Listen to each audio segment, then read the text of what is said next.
അപ്പോൾ നമ്മുടെ അടുത്ത പ്രോസസ്സ് എന്ന് പറയുന്നത് എഡ്ജ് ബാൻഡിങ് ആണ്.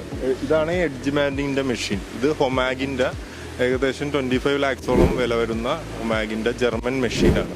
അപ്പം നമ്മൾ ഇതിലാണ് ഇനി എഡ്ജ് ബാൻഡ് ചെയ്യാൻ പോകുന്നത്.